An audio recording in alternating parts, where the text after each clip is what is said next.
Saludos, amigos y amigas de La Respuesta. Estoy encantado en cierto modo porque el tiempo me alcanza, me sobra para mejor decirlo, y lo dedico muchas veces a pensar sobre el programa mismo. ¿Cómo lo voy a hacer? ¿Cómo quedó el otro? ¿Qué puedo incorporarle? ¿De qué debo cuidarme para que el programa no se desnaturalice? Y le decía a un amigo que conversaba conmigo sobre esto, que yo había aprendido a reducir la velocidad de la exposición y que se lo agradecía a La Respuesta. Y le explicaba, hay 3 velocidades mías. Una, la normal, conversando en el diálogo interpersonal. Otra, que fue de fuego, la de la tribuna penal, ante jueces y fiscales y colegas. Rápida, claro está, con contenidos complejos, técnicos y de hechos escabrosos, como en la misma política. Esa era rápida. Pero cuando caí en La Respuesta, me fui dando cuenta que me sugirieron muchas veces amigos que se trataba de un escenario, de un público diferente, más extenso, pero más variado. Miles de seguidores televidentes en ambientes distintos, de distintas edades, de distintos sexos, de ámbitos familiares diferentes, en circunstancias esencialmente distintas, y que tenía que tener cuidado con la velocidad de la exposición, porque la idea era, como es un programa de orientación, llevarlo tan despacio para que fuera aprovechado por la comprensión promedio de la gente, muy generosa, muy valiosa, que sigue el programa, que tiene interés de orientarse. Yo vi opiniones sobre temas fundamentales en un programa que se fundó para eso y que tiene ya 34, 35 años. Cumpliendo esa misión, pienso que ahora, en este tiempo, cuanto más años tengo, con más exactitud, con más quietud. Por eso digo que a veces pienso, cuando estoy haciendo el programa, que el tono coloquial, casi una conversación. A veces hablo, por ejemplo, de mi salud, como yo explicaba, cuando salía al control de mi salud. Y le decía al amigo, lo que ocurre es que uno siente como que está al lado o junto a mucha gente y que es una conversación con ellos, que no es un público en una heladería, no, es en la sala de la casa, en el aposento, en la galería, en el patio, y eso le da mucha calidez al programa. Yo me siento bien, porque cuando opino me siento conversando con ustedes. Imagínense, con todos y cada uno de ustedes. Imagínense que me mostraba un amigo de las redes, porque se sube el domingo a las 12 a YouTube. En 3 días ya llevaba 3.700 vistas. Y fue sorprendido y dice, ¿y esto qué es? Digo, bueno, ese me puso a oír los elogios cariñosos, los saludos de mucha gente que yo regularmente atiendo más a las sugerencias y a las críticas que a los elogios. Los agradezco, claro está. Me animan, pero es posible que la crítica sea más útil, porque es para corregir algo. El elogio puede perturbar a uno se puede medio envanecer, ponerse parejero, y esa no es la misión del programa ni de su autor, de su productor. Con humildad, con sencillez, exponerlo todo, con la esperanza de que ustedes participen en la comprensión de lo que estamos planteando. La idea de hoy es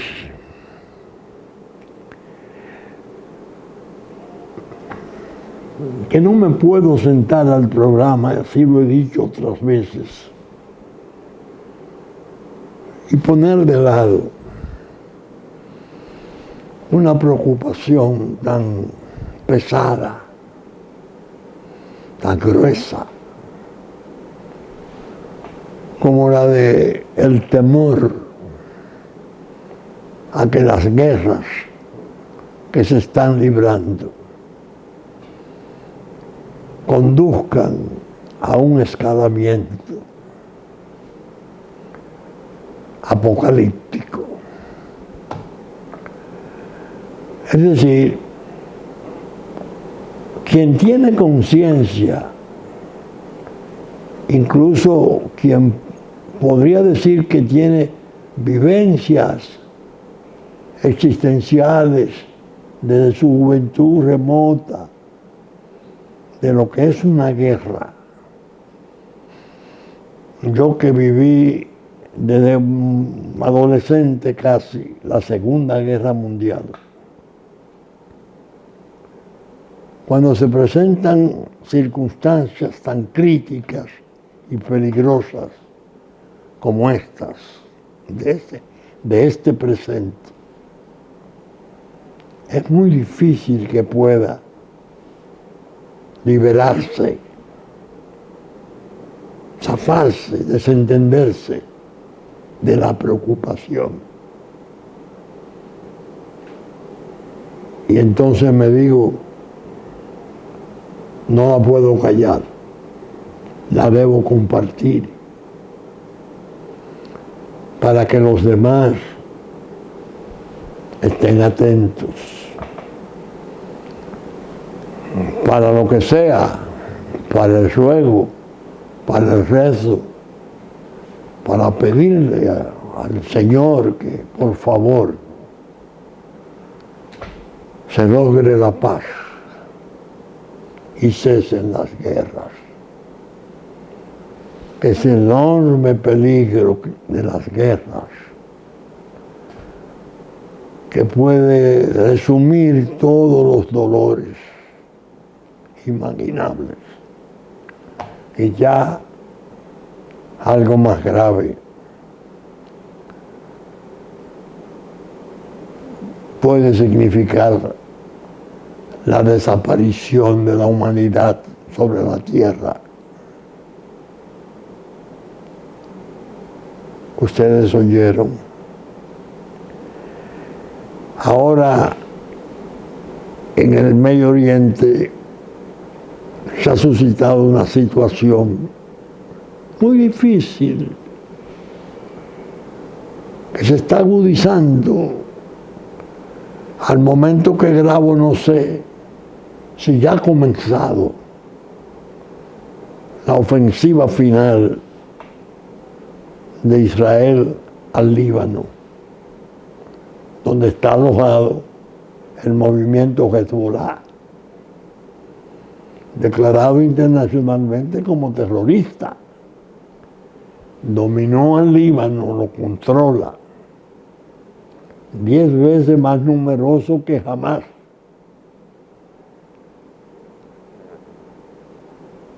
Y una especie de tentáculo fuerte de un Irán que incluso ahora se ha visto, lo alberga, lo arma, lo utiliza y lanza proyectiles, ataca a Israel. Es decir, la última experiencia es especialísima, una cosa que parecería casi de ficción. Se produjo un fenómeno asombroso de un ataque muy sofisticado, consistente en que el Hezbollah había instruido a sus hombres y a sus mandos que no utilizaran el teléfono celular,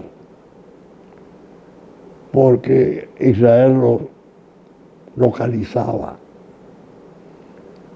y que debían de utilizar más bien el Viper. Bueno, parece, no sé si fue una compañía coreana la que preparó el pedido de los Viper. Acusa a Hezbollah a Israel de haber logrado, o en la cadena de suministro o en la propia fábrica originaria, introducir un mecanismo que calentara las pilas internas de los Viper un día en una hora precisa y lo hiciera estallar al mismo tiempo. Y así se produjo. En principio hubo 9 muertos, ya hablan de 37, muchos heridos, muchos civiles que tenían Viper de eso, hasta un hijo del embajador iraní, de Irán. Y la idea es que el ataque ha enfurecido a Hezbollah y le dice a Israel: ustedes han violado todas las líneas rojas y van a recibir su castigo oportunamente ya. ¿Qué hace Israel? Responde duplicando el ataque, ya con sus aviones avanzadísimos, cazabombarderos, y le mete un ataque en el Líbano, en los lugares donde están almacenados los proyectiles que tiraron y han estado tirando desde hace algún tiempo a Israel. Israel se ha estado defendiendo con el mecanismo ese de antiaéreo que ha funcionado bastante, pero hay proyectiles que no son controlables, los hipersónicos, tengo entendido. El hecho es que hasta Estados Unidos dice que tiene la preocupación de que, a su entender, Israel va a emprender la guerra total contra el Líbano y Hezbollah.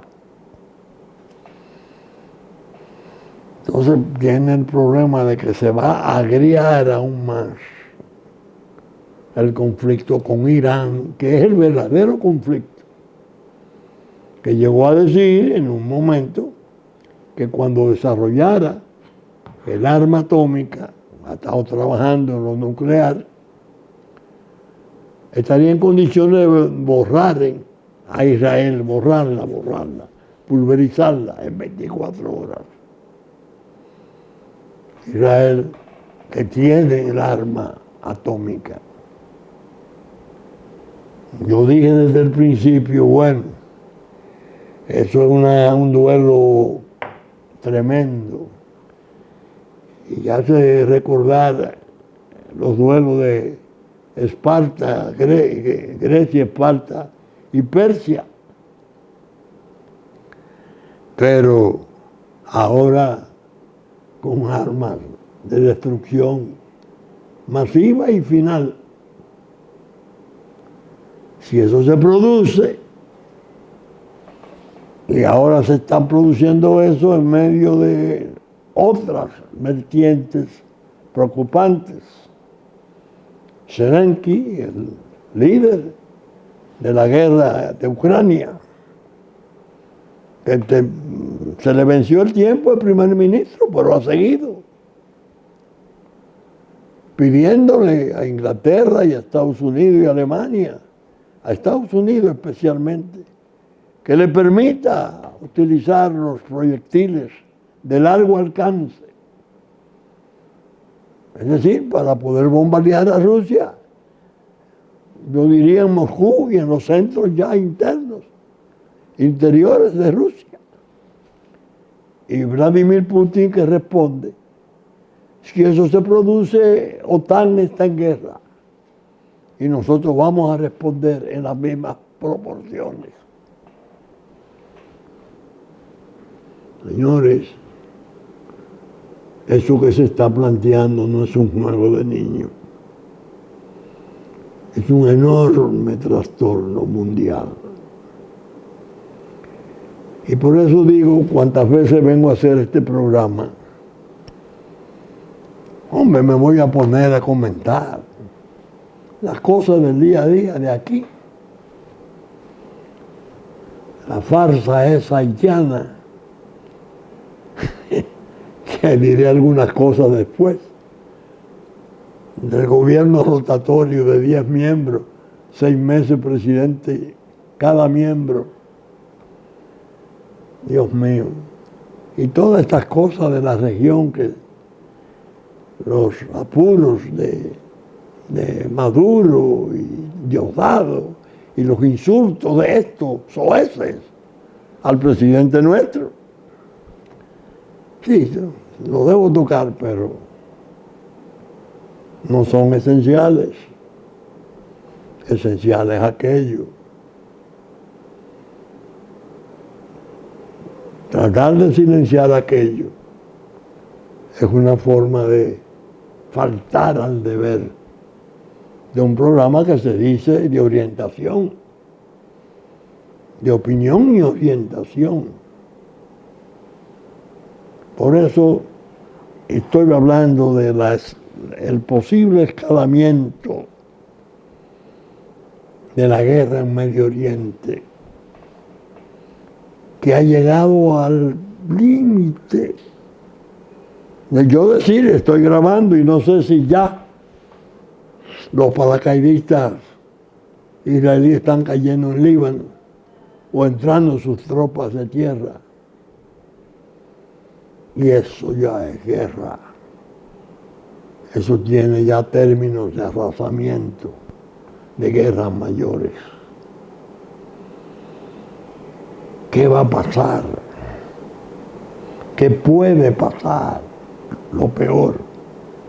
En un tiempo en que los hutíes de Yemen reciben proyectiles de Irán sofisticados y los lanzan sobre los barcos del comercio mundial. Tanto que tiene que desviarse para hacerlo a través de África. Creo que un buque noruego petrolero lo alcanzaron y ha estado ardiendo. Pero le tiran desde allá proyectiles y misiles a Israel, los hutíes, grupos terroristas, tentáculos también de Irán. Es una especie de mano maya, Hamas, Hezbollah, los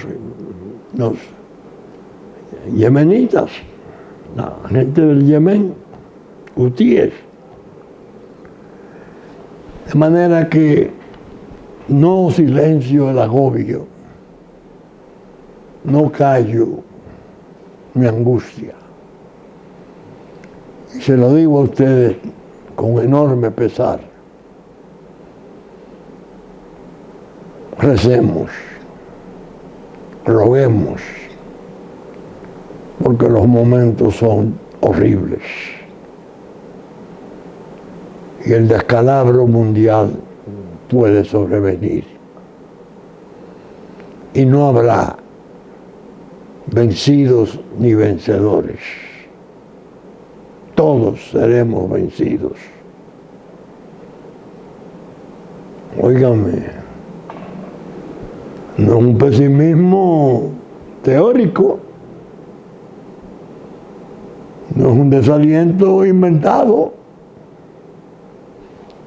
es algo que surge de los hechos que están ahí, que en las redes incluso aparecen las fílmicas de todo el desastre. Realmente estamos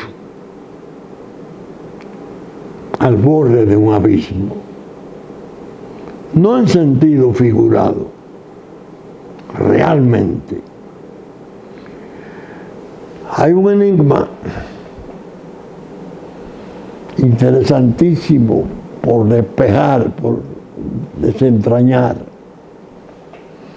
¿Qué va a pasar en Estados Unidos el 5 de noviembre?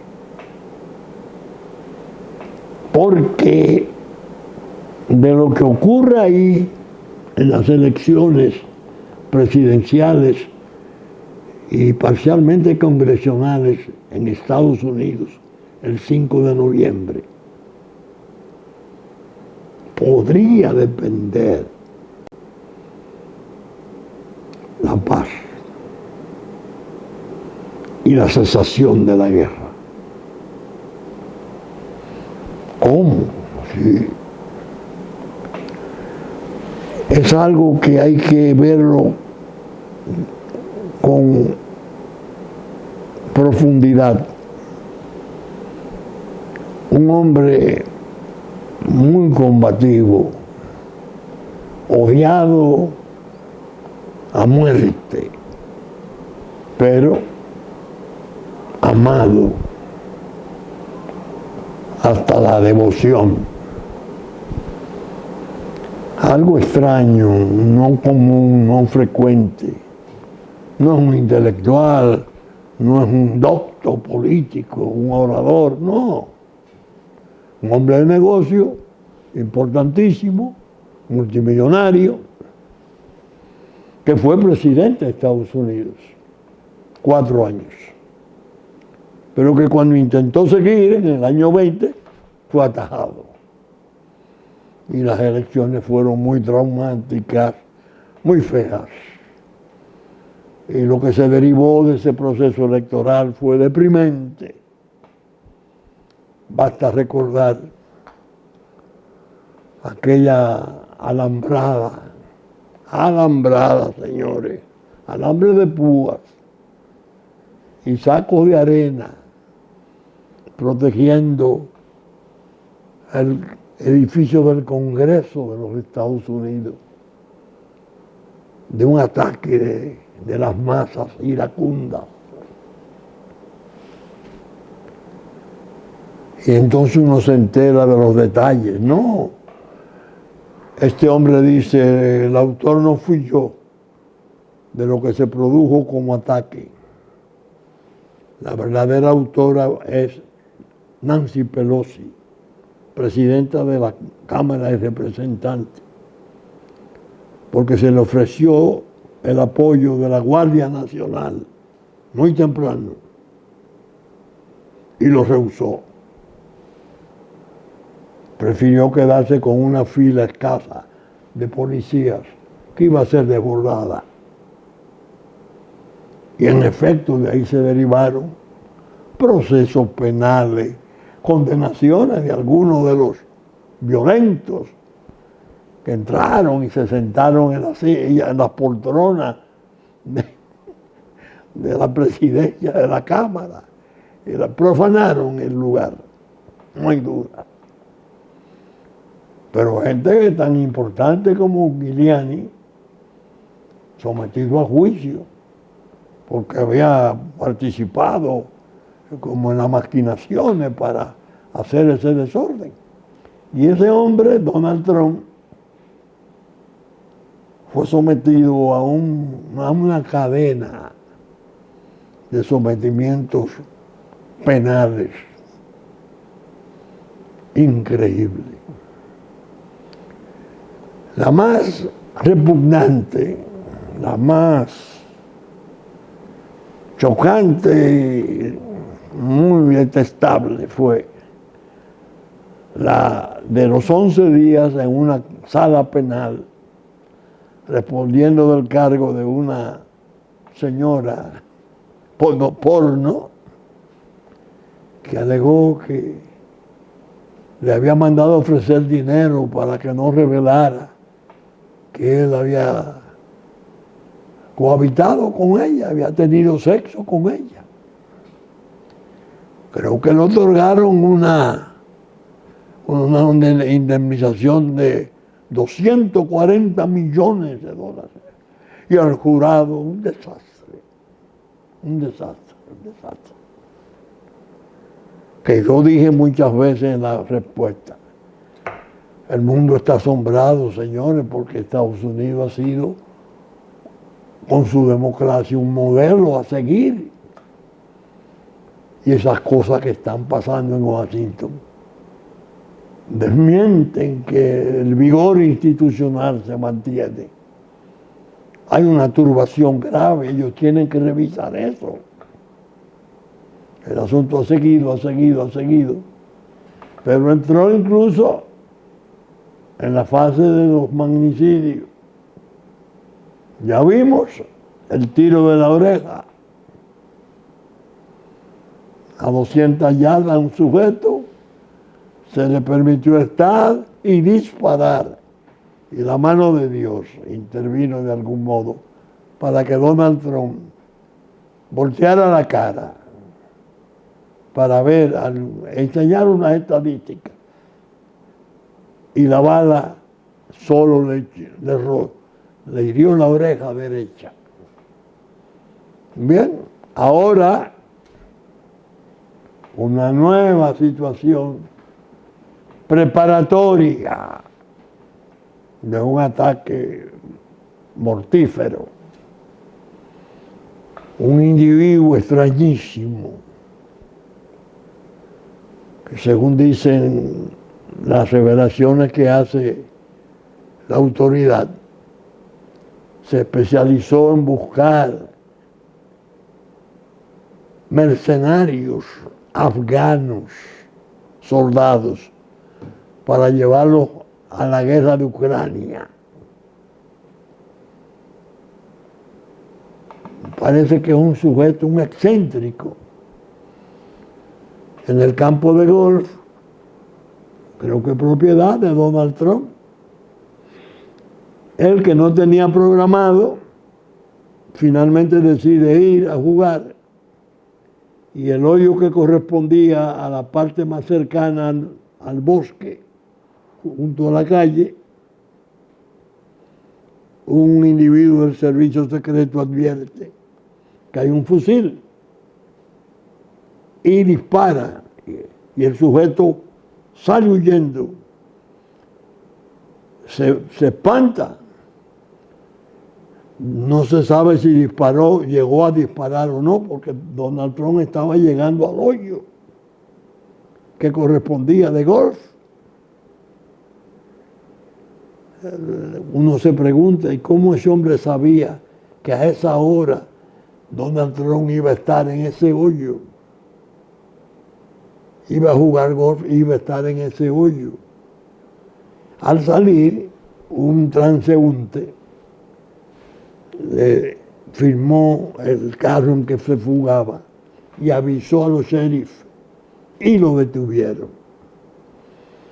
Pero oigan esto para que ustedes tengan una idea de por dónde va el desastre. La FBI tiene la investigación federal, que eso en antes era palabra de Dios. Pero han pasado tantas cosas que dice el gobernador DeSantis de Florida, no, ellos que hagan su investigación, que nosotros vamos a hacer la propia. Y hay dos investigaciones, una federal y una del Estado, porque no creen en la federal la gente del Estado. Ustedes están oyendo eso.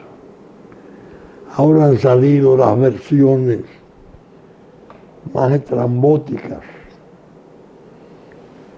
que se ha demostrado ahora el peligro que existe porque 6 o 7 miembros del cuerpo de seguridad del servicio secreto de Trump de repente han hecho una crisis de salud, de corazón, mareos, una serie de quebrantos. Y entonces están analizando la posibilidad de que fueran expuestos a radiación, de sonidos especiales que producen trastornos de salud. Y la posibilidad de que se produjera en un momento en que se pensaba hacer algo con Trump.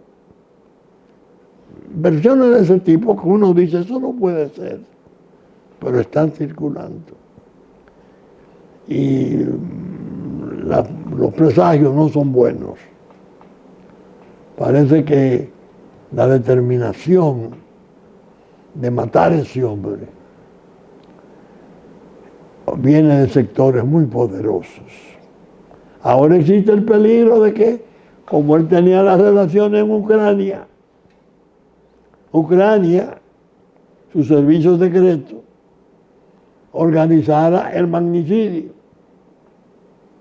con el loco el viejo excéntrico, que llevó un fusil ruso AK-47 especial para francotiradores, con miras telescópicas, muy sofisticado. Un desastre. De ese evento del 5 de noviembre está pendiente la cuestión más importante del mundo hoy. La guerra, si prosigue, o la paz, si se logra. Porque el gobierno norteamericano, evidentemente, ha hecho negocios importantes, se puede decir, pensando en el general Dwight Eisenhower, con la superestructura industrial militar, miles de millones en armamento prestado a Ucrania. Y evidentemente ha fortalecido el occidente para formarle un frente a Rusia. Y por ahí no se ve claramente que puede haber una paz real. El otro, en cambio, en la forma más o menos chabacana con que habla las cosas, ha llegado a decir, no, yo en 2 semanas yo resuelvo eso. porque tiene antecedentes. Cuando fue presidente, se reunió hasta con el de Corea del Norte y pisó territorio de Corea del Norte. Y con el mismo Putin, es decir, un tipo, y le dijo a la OTAN, a Europa, tienen que pagar su defensa. Nosotros no vamos a seguirle pagando su defensa a ustedes en OTAN. Y cuando llegó a la reunión de los 7, le preguntó, ¿y Rusia dónde está? Pero Rusia debe estar aquí. Es decir, un hombre impredecible, que tiene incluso patrones mentales muy serios, muy pesados, sobre inmigración, sobre las nuevas agendas disolventes, que de permanecer esta administración podrían prosperar considerablemente. Con él sería más difícil, porque ha demostrado siempre una intransigencia fuerte para ceder en esas cosas, con su lema de vamos a volver a ser grandes Estados Unidos. Él entiende que estas administraciones demócratas han rebajado a Estados Unidos en su importancia. Y definitivamente le temen. Es como si estuviéramos frente a una decisión como la tomada bajo la indicación de Caifás, frente a la eliminación de Cristo. Bueno, el hecho de que muera un hombre con tal de que se salve de la sociedad no es tan grave, no es indeseable. La señora Clinton acaba de decir, el hecho de que intentaran matarlo nuevamente indica lo peligroso que es. Y Trump dice, la retórica de ustedes es la que me está mandando a matar. Me han declarado peligro público. Adiós mío. Ustedes están huyendo. Trabado ese poder inmenso en desórdenes internos absurdos. Una nación guía importantísima,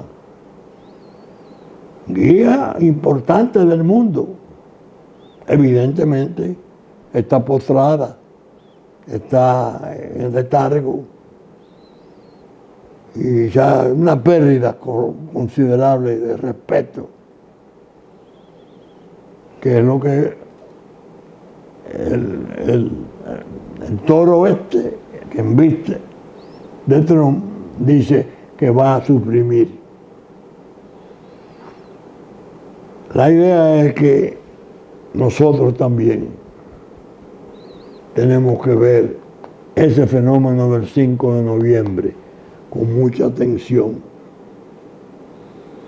con más atención que si las elecciones fueran las nuestras. ¿Por qué? Oigan, ahora acaba de decir el presidente Biden que él cree que es conveniente convertir esa experiencia de Kenia, la legión extranjera de los estados africanos, que organizaron en el Consejo de Seguridad, pero declararon ajena a ONU. Biden ahora dice, debe de convertirse en una experiencia de cascos azules propia de Naciones Unidas. ¿Cómo? Pero en este programa yo he demostrado que hay dos superpotencias nucleares que cuando se discutía en el Consejo de Seguridad la cuestión de Haití, dijeron, Cascos azules no. Eso no es lo que quiere Haití. Y amenazaron con vetar cualquier propuesta que se presentara en ese sentido. Biden dice eso. Pero hay algo todavía más,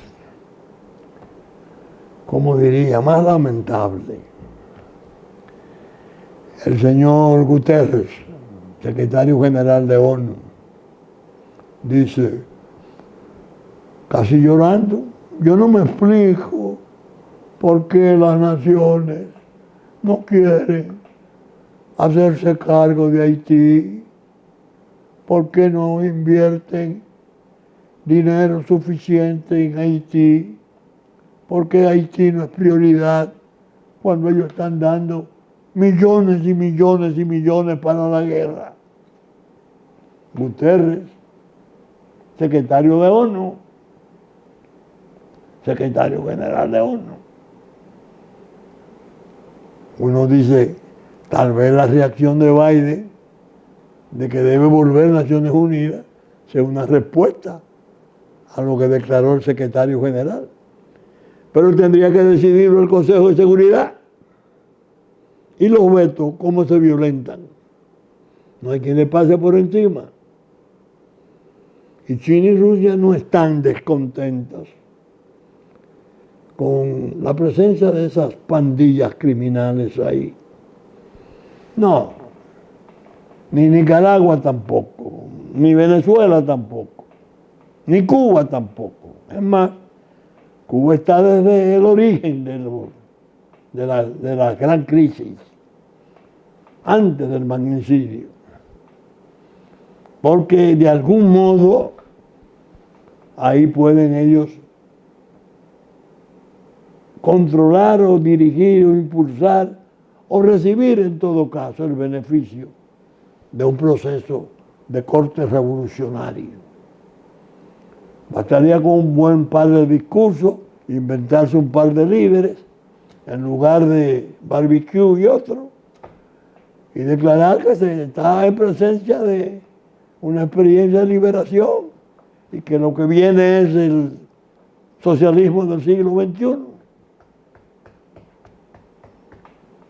Ustedes son mis testigos, señores y señoras, de que aquí hemos hablado mucho de eso. He hablado de los diseños. El de Clinton primero, los campamentos, que Balaguer lo rebotara con mucha dignidad y le hicieron pagar un precio duro. Y el de Obama, que nombra a Clinton una especie de gobernador de Haití, pero que no se opone, ni obstruye, ni se molesta con la aparición de este fenómeno tremendo de las pandillas criminales armadas, con armamento de última generación, en una forma tan rápida que todo el mundo se preguntaba, ¿y cómo es que lo han podido armar tan rápidamente? Pero que el presidente de Colombia, Petro, nos ayudó a entender algo. Porque él en una conferencia de prensa junto al ministro de Fuerzas Armadas y jefes militares confesó que sus arsenales militares habían sido saqueados, 1 millón de municiones y armas de todo género.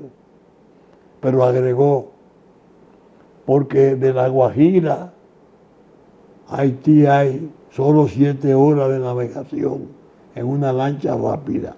Se dice que parte de esas armas fueron a parar a Haití. ¿Cómo?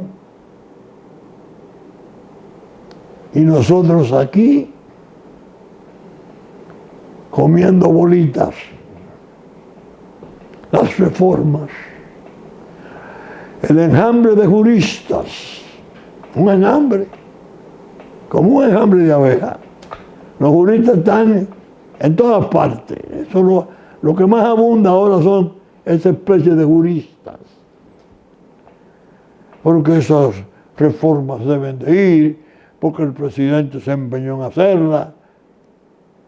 Dios mío, yo le digo en mi pregunta de esta semana, miércoles, titulada Lo que el viento nos va dejando,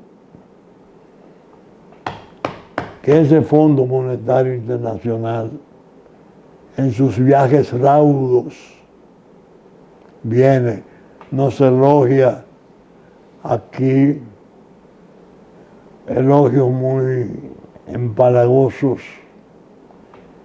Es una burocracia nacional muy establecida que ciertamente tiene destreza para manejar las cifras de la economía, pero que en el fondo los préstamos internacionales están presionando, si no se le hacen concesiones a esa geopolítica que está en curso.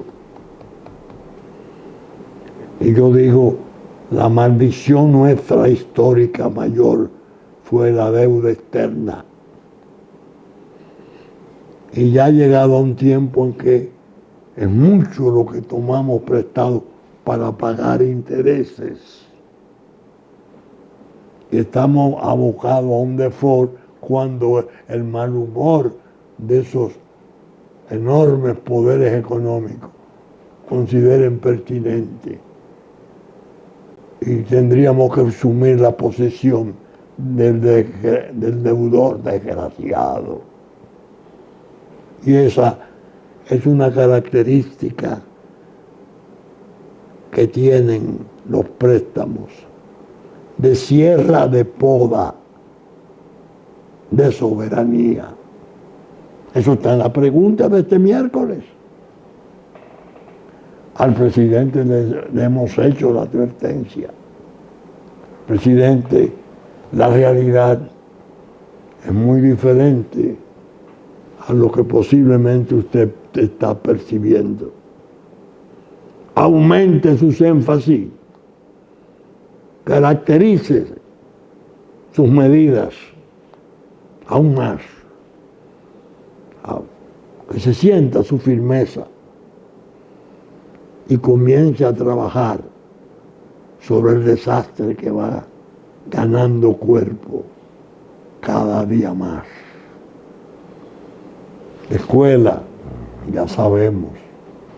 Hospitales, ya sabemos. Ni hablar la industria de la construcción, ni hablar del trabajo agrícola, en violación de la ley. Ese Danilo Medina en La Habana lo dio como un mérito. Nosotros volteamos la cara para no ver que perdimos el trabajo, lo tienen los haitianos. Un mérito del gobierno, de tan bondadoso que era, cuando la estaba vendiendo. Por eso digo, estamos comiendo bolitas. No estamos en los rangos de la posible respuesta que daremos con este tipo de asedio tan tremendo, tan perverso, que compromete nuestra existencia como Estado-nación. El tiempo se me ha ido agotando. No sé si estoy ya en los minutos finales, pero debo decir que nosotros estamos expuestos a una situación insospechada, que los que están mandando entiendan que estamos mal en principio, pero vamos bien. No. Estamos mal y posiblemente vayamos a peor. Porque todo lo que se está cuadrando en el horizonte es hacia lo peor. Ahora Haití aumenta la farsa porque es de una farsa para otra. Acaban de constituir el Consejo Electoral que organizará las elecciones, que no se hacen realmente así, como se dice que se va a hacer, desde el año 1916, con las pandillas controlando el territorio, simulando que van a establecer un Estado de Derecho, para ponerse de igual a igual con nosotros y negociar todas las barbaridades tramadas contra la suerte nacional. De manera que el problema de la percepción de esa realidad es una demanda a los que mandan. Tienen que mantenerse con un ojo abierto y otro cerrado para dormir, porque no es bueno el ambiente, ni son buenas las intenciones, ni los designios y proyectos de daño que existen contra nosotros. Bien, saben ustedes que estamos saliendo por Super Canal, domingo a las 11 de la mañana, 33 de Claro, 3 del Cable. Que asimismo a las 12 del mediodía y 9 de la noche de domingo, Teleimpacto en sus canales 52 de Claro y 22 del Cable nos reproduce. Y a partir de las 12 del mediodía, una vez termine nuestra versión central, subimos a YouTube. Estamos contando con la esperanza siempre de que Dios no nos abandone en medio de tantas tribulaciones. El próximo fin de semana, si Dios quiere, espero estar junto a ustedes. Muchas gracias y hasta entonces.